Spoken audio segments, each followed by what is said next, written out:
Hello, Tadro, Toine. kaino samnang du kaino ne tau kri to ja. Các con tập hàng dreamy. Na te Các kari con karam no kam live nu la kani ba kam walim no. Ya ya dinang su khangau ro se kari mong du no live chali se. lại tao rồi bỏ. Live chat le du na kaino ne. Ai đi khang gì? Semu ne samlang du semu da. Nè, khang gì này? Ka du no yum Alo dro. các con tập. Yum đi. Yum O đi cái mi cha mai rồi se cha học. mi mai se ibaning na khatnap se aina nam ko khari yol ba se mi mai se mabuk se pakhat le khangi bra na. Ừ. Aro subhatra su ichnaw ne do khangal ba mathau ta ye. Ờ. Aduni tu hai han gra nang comment u phang bra nang gida.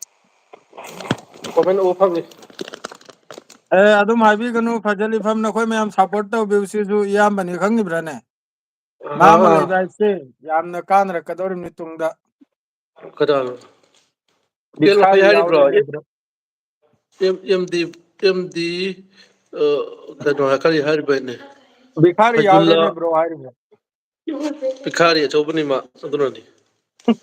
nate adu kya walim non hal koir bu kholu du kare karam paw no mayam makhai nang mathak ta harik tang nungai ta ba khar lai re itaw adu Cái gi đó ne này. nahi live thok lai se Anh cái đâu rồi bên này? Cái on đâu cái nó cái đó. nang bu ngang bi khot bi dra ai na ra mi thabuk phaw ba yum kai sab ne na matam sang de na lai ri ba boy bu adu makhoi mai alan khang khare Ừ. nate adu ata thamuse loina thamu ibani ki wari san si adu gini nate kya malim no lakani ba Lakadaba kano wali he Ramadan pura tha tum le ramani. ramzan tha dum loire garo Ramadan tha lo daga. ai aina ramzan lo manang youtube duna kam dorim no YouTube dollar ta pha re kamai tawni hero. ha Dollar ta pha re kam tawni aba. tala tara phakra bro Hmm. phakra di adsen na thajra ni duna google gi nangi gmail dure yong duna adsen gi kanam kura tholok trai Matum jang thalak tor bra, thalak tor bra. tharakadom me Acha. YouTube ta yam ado thona ne te. itaw mayam ai itaw sigisu aina link du hapam ni sida mayam adu yaragadi mayam subscribe to jallu takhot naba amagi ama mateng taw na si aduni sengna ibda yungpam fahad khan charabo mi si amna li kari ngong de pawsi garam mo hendap sima garam mo di lising ongura lakani ni Pa nang lising mo yang yaw horo banangi. mi yeng bada Ah. dorga da mi lising hum yeng imni amakki da ya ko ni live talk da Amak 15 EDB da 50 amak yang wada. amak yeng bada ai da mi cham yang kai chani ulakana abne mi kul mari su gram ne ngo mi Hoy cham ne. yang kai chani ulakpado ahom da mi lising ma khai ni kra yeng imna ba hojik mi chani rom yeng ya Oh. Hoy ne. chara sira uncle na khoi na uncle me uncle ai do uncle thokla amni ado ai su na handagi matam sina haju thabuk dani ne nipa Thabul loidri bo. thabuk dani ma du nangi du kari haino harimno nangi thabuk ki do kari taw harimno Thabuk do fare ai ka khangala ke la ga taw share do kari hay no. nate nang halakhini rom ka saudi da Bija to phangdradi hale to na. Adai kai dawni sita. ai na tabdi nang hangla hala aroi youtube facebook ho na dana leira ne na kongaim na hairi yawnganda Hai asini yabante na bai go asina kano to ko cha paisa okrote. madu hai to mayam je thaji driba karur tal krai gani brane Mayam thajaroi. Noi changa kuma khangani. Uncle नंग से चश्मा दुबलो वाने uncle की link सोई ना हापम ने सी की channel से दो अंकल की तो Tesla सुमया मुंजल विदना मक्तंग फेसबुक पे भी पावर है Tesla kai fare da ko hadi chulune. Ko hadi nang na Kanan go hore lapta. Kanan Te bikhari acho bini ai gi. ओ Ai mau gi da. थोड़ा कना यो Stein to da maning chakhali ba mana.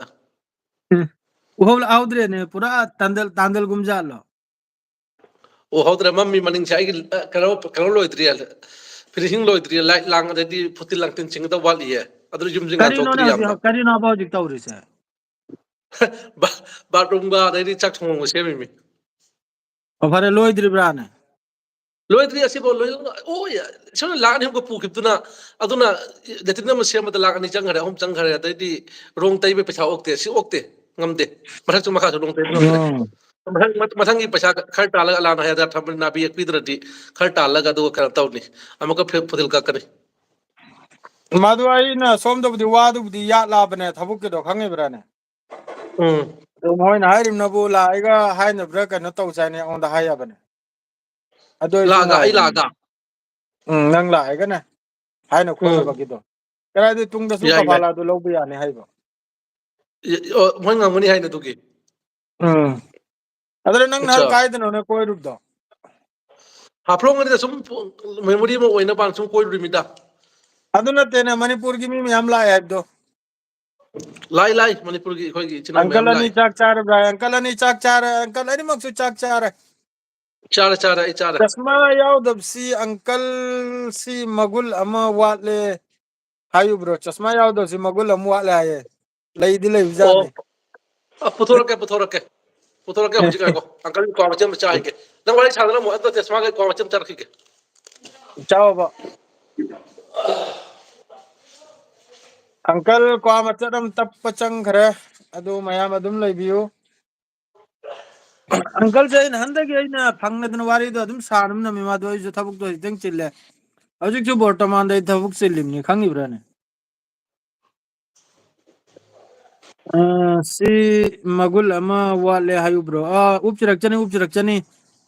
ꯃꯥ ꯀ꯭ꯋꯥ ꯃꯇꯜ ꯑꯃ ꯇꯞꯂꯒ ꯎꯠꯂꯛꯀꯅꯤ ꯍꯥꯏ ꯑꯗꯣ ꯑꯪꯀꯜꯗ ꯅꯈꯣꯏ ꯀꯔꯤꯒꯨꯝꯕ ꯍꯪꯅꯤꯡꯕ ꯈꯣꯠꯅꯤꯕ ꯂꯩꯔꯁꯨ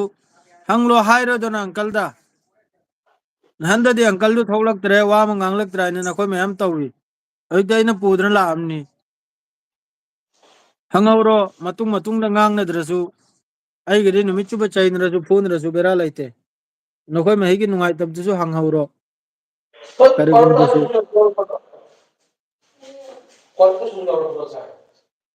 ꯀꯩꯁꯥ ꯍꯦ ꯇꯦꯟ ꯑब्ꯕꯥꯁ ꯑꯜꯍꯝꯗꯨꯂꯤꯜlah ꯑꯪꯀꯜ ꯍꯧꯖꯤꯛꯇ ꯌꯪ ꯑꯣꯏꯔꯛꯏꯕꯅꯤ ꯌꯪ ꯍꯥꯏꯕꯗꯨ ꯄꯨꯔꯥ ꯗꯪ ꯗꯪ ꯂꯥꯎꯔꯛꯏꯕꯅꯤ ꯑꯪꯀꯜ ꯃꯌꯨꯝꯗ ꯂꯩ ꯑꯪꯀꯜ ꯃꯌꯨꯝꯗ ꯂꯩ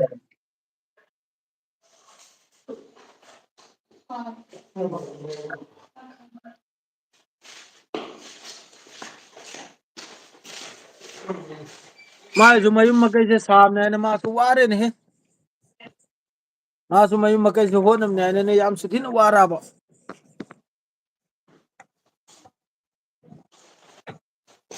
ꯆꯥꯕꯤꯗꯅꯤ ꯉꯥꯏꯈ꯭ꯔꯦꯅꯦ ꯄꯣꯀꯦꯠꯁꯤꯗ ꯒꯥꯔꯤ ꯑꯍꯨꯝ ꯃꯔꯤꯒꯤ ꯆꯥꯕꯤꯅꯤꯅꯦ ꯇꯨꯁꯤꯗ ꯊꯕꯛ ꯂꯣꯏꯗ꯭ꯔꯤꯅꯦ ꯏꯇꯥꯎ ꯃꯌꯥꯝꯅ ꯍꯣꯏꯕꯨ ꯑꯩꯈꯣꯏ ꯅꯤꯡꯉꯤ ꯊꯕꯛ ꯂꯣꯏꯔꯃ ꯂꯣꯏꯗ꯭ꯔꯤ ꯋꯥꯠꯂꯤ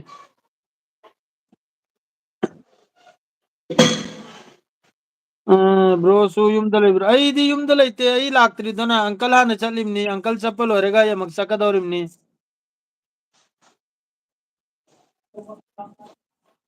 ꯑꯪꯀꯜꯒ ꯕ꯭ꯔꯣꯒ ꯑꯩ ꯋꯥꯈꯜꯗ ꯑꯪꯀꯜꯅ ꯆꯍꯤꯁꯦ ꯈꯔ ꯌꯥꯝꯂꯝꯒꯅꯤ ꯑꯩꯉꯣꯟꯗꯒꯤ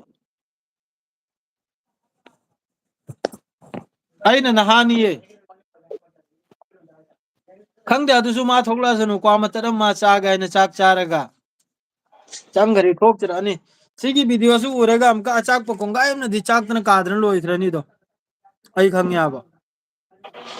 ꯌꯦꯡꯉꯨ ꯑꯩꯈꯣꯏ ꯃꯁꯦꯟꯇꯅꯤ ꯂꯣꯟ ꯇꯤꯟꯅꯕ ꯉꯥꯛꯇꯅꯤ ꯁꯤꯗ ꯃꯩꯇꯩ ꯑꯣꯏꯒꯦꯔꯥ ꯄꯥꯉꯜ ꯑꯣꯏꯒꯦꯔꯥ ꯑꯃꯕꯨ ꯑꯃꯅ ꯁꯞꯄꯣꯔꯠ ꯇꯧꯕꯁꯤ ꯌꯥꯝ ꯖꯔꯨꯔꯤꯅꯤ ꯁꯦꯡꯅ ꯍꯥꯏꯕꯗ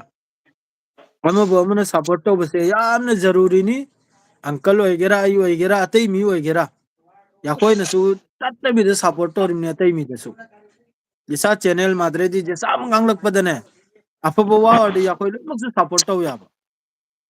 ꯑꯐꯕ ꯃꯤꯕꯨ ꯉꯥꯡꯂꯛꯄ ꯃꯤꯁꯦ ꯑꯪꯀꯜ ꯑꯣꯏꯒꯦꯔꯥ ꯅꯈꯣꯏ ꯆꯥꯃꯤ ꯑꯣꯏꯒꯦꯔꯥ ꯂꯣꯏꯅꯃꯛ ꯁꯞꯄꯣꯔꯠ ꯇꯧꯔꯒ ꯑꯃꯅ ꯑꯃꯒꯤ ꯉꯥꯈꯠꯅꯗ꯭ꯔꯗꯤ ꯗꯨꯅꯤꯌꯥꯁꯤ ꯆꯥꯎꯈꯠꯄ ꯌꯥꯔꯣꯏꯕ ꯑꯩꯈꯣꯏ ꯃꯩꯅ ꯁꯤꯗ ꯑꯃꯕꯨ ꯑꯃꯅ ꯆꯩꯅꯔꯤꯕ ꯈꯣꯠꯅꯔꯤꯕ ꯃꯈꯩꯗꯨ ꯂꯣꯏꯅ ꯑꯗꯨ ꯁꯞꯄꯣꯔꯠ ꯂꯧꯅꯔꯤꯕꯅꯕ ꯈꯪꯉꯤꯕ꯭ꯔꯅꯦ ꯃꯌꯥꯝꯅꯦ ꯑꯗꯨ ꯑꯪꯀꯜꯕꯨꯁꯨ ꯑꯩꯈꯣꯏ ꯃꯌꯥꯝꯅ ꯑꯩꯁꯨ ꯊꯣꯛꯂꯛꯑꯅꯤ ꯇꯨꯁꯤꯔ ꯑꯩ ꯂꯥꯛꯂꯦ ꯂꯥꯛꯑꯕꯣ ꯑꯪꯀꯜ ꯍꯥꯏ ꯅꯠꯇꯦ ꯃꯌꯥꯝ ꯑꯃꯅꯦ ꯅꯪꯕꯨ ꯊꯣꯛꯂꯛꯇ꯭ꯔꯦ ꯋꯥ ꯑꯃ ꯉꯥꯡꯗ꯭ꯔꯥꯌꯦ ꯈꯪꯉꯤꯕ꯭ꯔꯅꯦ ꯁꯥꯟꯇꯤꯒꯤ ꯃꯔꯝꯗ ꯋꯥ ꯑꯃ ꯊꯝꯗ꯭ꯔꯥ ꯍꯥꯏ ꯈꯪꯉꯤꯕ꯭ꯔꯅꯦ ꯍꯧꯖꯤꯛ ꯈꯠꯅꯔꯤꯕ ꯆꯩꯅꯔꯤꯕ ꯇꯧꯅꯔꯤꯕ ꯃꯈꯩꯁꯦ ꯁꯥꯟꯇꯤ ꯄꯨꯔꯛꯄꯩꯗꯃꯛꯇ ꯑꯐꯕꯩ ꯄꯨꯔꯛꯄꯩꯗꯃꯛꯇ ꯋꯥ ꯑꯃ ꯉꯥꯡꯗ꯭ꯔꯥ ꯑꯪꯀꯜꯁꯤ ꯂꯣꯏ ꯆꯥꯎꯊꯣꯛꯈ꯭ꯔ ꯍꯥꯏ ꯑꯗꯣ ꯑꯩꯅ ꯍꯥꯏꯔꯤꯕ ꯌꯨꯝ ꯀꯩ ꯍꯥꯏꯌꯨ ꯑꯩꯅ ꯍꯥꯏꯔꯦ ꯌꯨꯝ ꯀꯩ ꯇꯧꯔꯤ ꯑꯃ ꯇꯧꯔꯤ ꯑꯗꯨꯅ ꯃꯥ ꯊꯕꯛ ꯈꯔ ꯆꯤꯟꯗꯅ ꯑꯣꯏꯔꯝꯒꯅꯤ सोयदमकी माई तरफ शांति पुरक्नबा फिल्म तौरकनानी हारिमनाबो मयामसे अदु खरमना खतना हलबा फून हनिंगबसु मयामम थोई माने माने चुमे शांति अदुनि दैना हाइदिमा हाइरो आई ब्लॉक मोय यंत्र माने दा मैम हाफ याव रमिने शांति ब्लॉक कोई हाइबा यावब्रो याव रमि अदुनि खतना चैना बाजी अपो पोट नते दोना असिंग मरम दे सेंगा बे town on the live play हरमि चैना असी सोइना यामना हाइदम खंग हाइदमी ना खंगबा गांगल माने रुरगा वामा सोइबदा आइगिदी लाख लाख एंगिमी काय माने याव माने नखिनी अदुना याम ngang du यादबा अदुना नाबा माने आई याम असेंबो हाइगदाबा वाने नंग खंगिदु असेंबो नंग वाने असेंबो खंगिदु वाने असेंबो वाने तो की तो ngang दो तुमजो सिदे याव रे माने माने अतै अतैसु ngangi मखैदु नोंगालेगा लोइना लालाइन थोकलोदिने थोकलकपनी थोकलक्तरा थोले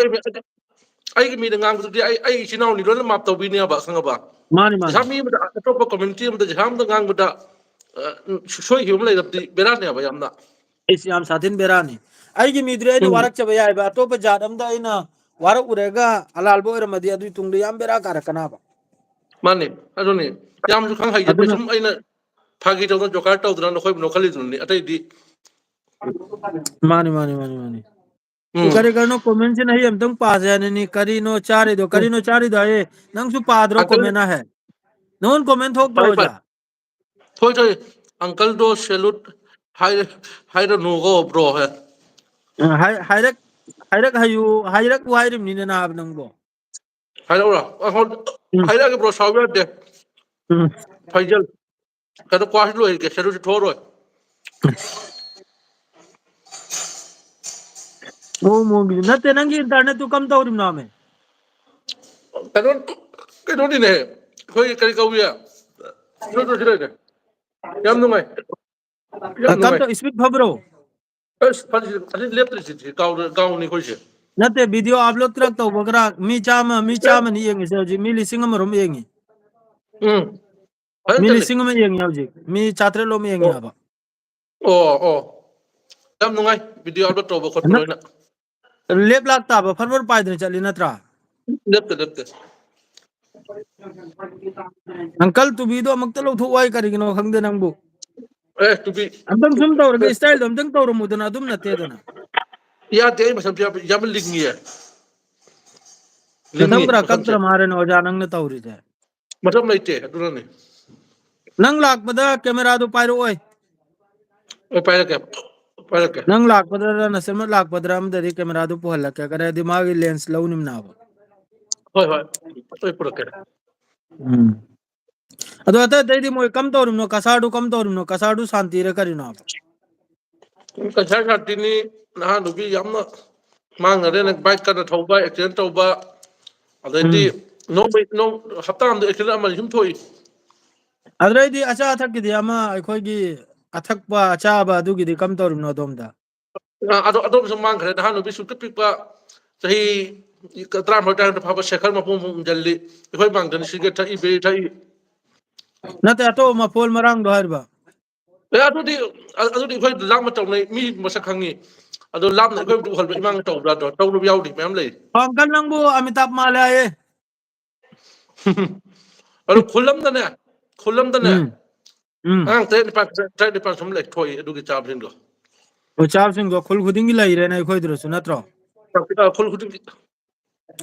इस अदु नीलम केन बेरा था से salute bro salute thank you like bro Tamil mani man like Tamil चा तामुल चार रोहंग मारे तमिल है ना हाई करे तामुल की मफम सिदा tamul nate bro supari ni एगु सिदा आइना मयाम द वासी थमजरगे अंकल सिना अखोगी पॉलिटिक्स की मरम दंगांग से माना यागोंदा पर्सनल होइना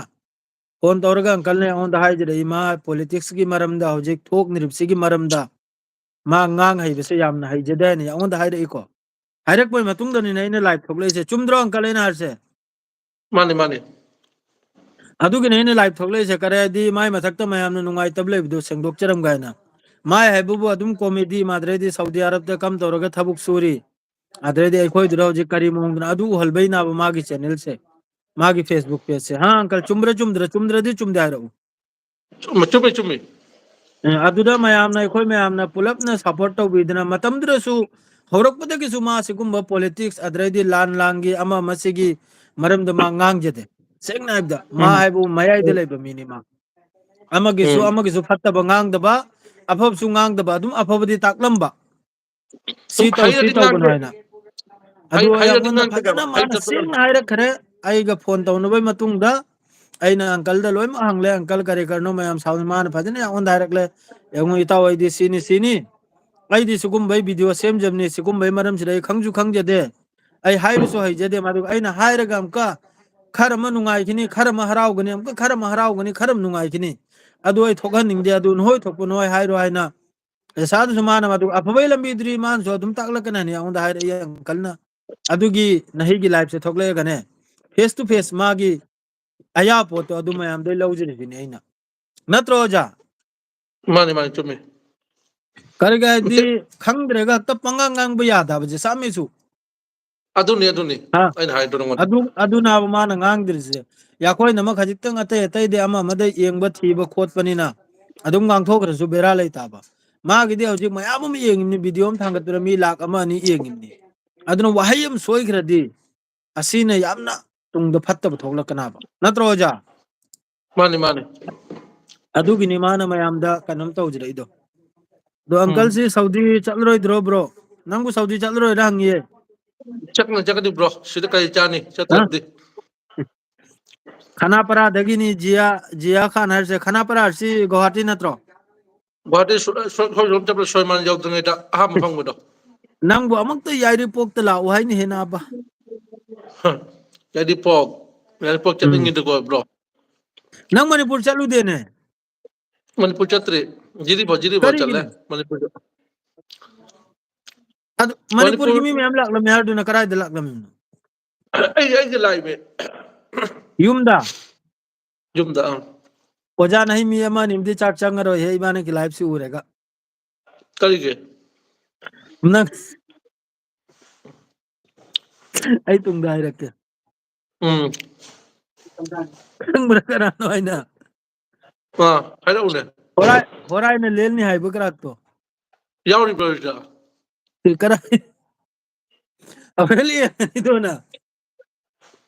ꯑꯆꯥ ꯍꯣꯔꯦꯟ ꯌꯦꯡꯉꯅꯥꯕ ꯎꯝ ꯑꯗꯨ ꯃꯌꯥꯝ ꯌꯦꯡꯉꯨ ꯁꯤꯗ ꯌꯦꯡꯉꯨ ꯑꯪꯀꯜ ꯍꯧꯖꯤꯛ ꯅꯪ 100K ꯌꯧꯔꯝ ꯅꯠꯇ꯭ꯔꯣ ꯌꯧꯔꯦ ꯑꯩꯅ ꯑꯃꯗꯨ ꯊꯨꯒꯥꯏꯁꯦ ꯍꯥꯏꯕꯁꯤ ꯑꯗꯨ ꯌꯥꯝ ꯃꯊꯧꯅꯤꯅꯦ ꯏꯝꯄꯣꯔꯇꯦꯟꯅꯤꯅꯦ 110 ꯌꯧꯔꯦ ꯑꯩꯍꯥꯛꯅ ꯑꯃꯈꯛ ꯍꯥꯏꯈꯤꯕꯗꯣ ꯑꯃꯈꯛ ꯅꯍꯜ ꯃꯃꯥꯡꯉꯩꯗ ꯃꯤ ꯑꯃꯈꯛꯀꯤ ꯍꯥꯏꯕꯗꯣ ꯎꯝ ꯑꯗꯨ ꯊꯨꯒꯥꯏꯕ ꯃꯊꯧ ꯇꯥꯏꯕ ꯃꯥꯏ ꯔꯦꯀꯣꯔꯠꯇꯣ ꯎꯝ ꯌꯥꯅꯤ ꯑꯗꯨ ꯏꯁꯥꯅ ꯇꯞ ꯃꯌꯥꯝ ꯇꯞꯅ ꯌꯦꯡꯉꯨ ꯑꯪꯀꯜꯒꯤ ꯄꯦꯖꯁꯦ ꯑꯩꯈꯣꯏ ꯍꯥꯏꯅꯈꯤꯕ ꯑꯃꯈꯛ ꯂꯩ 200Kꯁꯦ ꯆꯥꯔꯈꯨꯝ ꯇꯧꯗꯅ ꯍꯌꯦꯡ ꯖꯨꯂꯥꯏꯒꯤ ꯃꯅꯨꯡꯁꯤꯗ ꯃꯌꯥꯝꯅ ꯑꯃꯨꯛꯇꯪ ꯑꯣꯟꯁꯤꯟꯕꯤꯗꯅ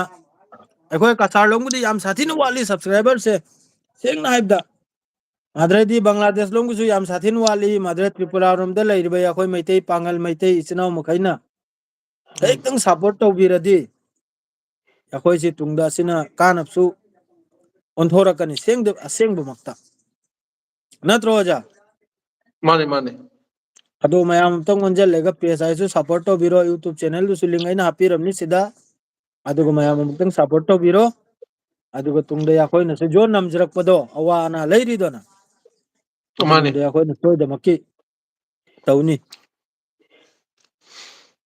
ꯌꯥꯏ ꯇꯧꯅꯤ ꯕ꯭ꯔꯣ ꯇꯧꯖꯜꯂꯧ ꯏꯇꯥꯎꯁꯤꯡ ꯖꯤꯌꯥ ꯈꯥꯟ ꯑꯪꯀꯜ ꯌꯥꯝꯅ ꯅꯨꯡꯉꯥꯏꯌꯦ ꯌꯦꯡꯕꯗ ꯁꯥꯔ ꯑꯅꯤꯃꯛ ꯊꯦꯡꯛ ꯌꯨ ꯆꯥꯛ ꯕ꯭ꯔꯣ ꯆꯥꯔꯕꯣ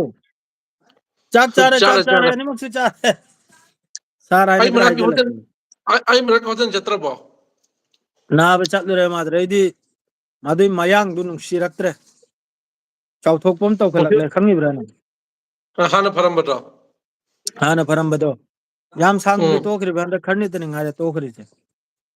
ꯎꯝ ꯌꯥꯏꯐꯔꯦ ꯌꯥꯏꯐꯔꯦ ꯕ꯭ꯔꯣ ꯌꯥꯏꯐꯔꯦ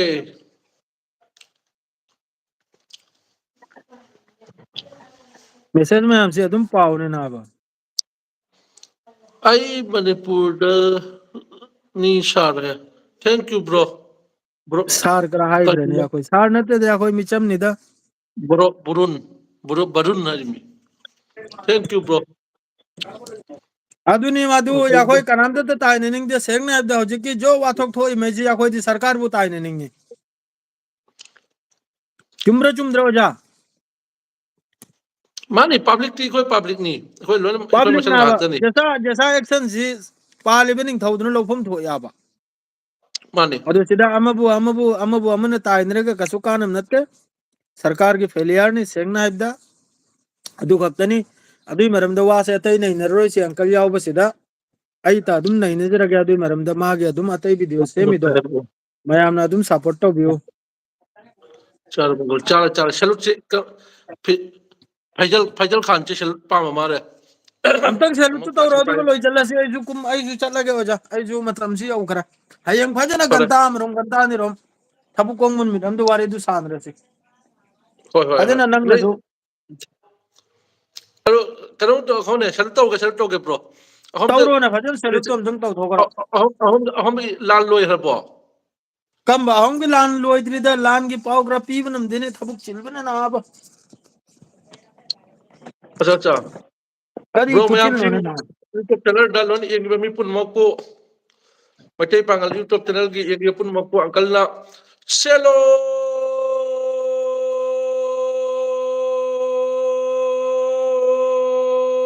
ꯊꯥꯡꯈ꯭ꯔꯦ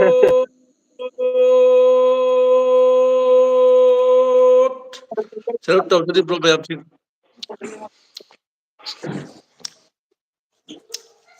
ꯐꯔꯦ ꯍꯥꯏꯔꯦ ꯑꯣꯖꯥ ꯕ꯭ꯔꯣ ꯁꯦꯂꯨꯠ ꯂꯣꯏꯁꯤꯜꯂꯒꯦꯅꯦ ꯍꯣꯏ ꯍꯣꯏ ꯐꯔꯦ ꯅꯨꯡꯉꯥꯏ ꯂꯩꯌꯨ ꯕ꯭ꯔꯣꯁꯤꯡ ꯅꯨꯡꯉꯥꯏ ꯌꯥꯏꯐꯅ ꯄꯥꯜꯂꯨ ꯄꯨꯝꯅꯃꯛ ꯍꯔꯥꯎ ꯍꯔꯥꯎ ꯐꯔꯦ ꯁꯂꯥꯝ ꯑꯂꯩꯀꯨꯝ ꯂꯣꯏꯗꯤ ꯂꯣꯏꯖꯔꯦ ꯍꯥ ꯋꯥꯂꯩꯀꯨꯝ ꯁꯂꯥꯝ ꯐꯔꯦ ꯊꯝꯃꯣ ꯎꯝ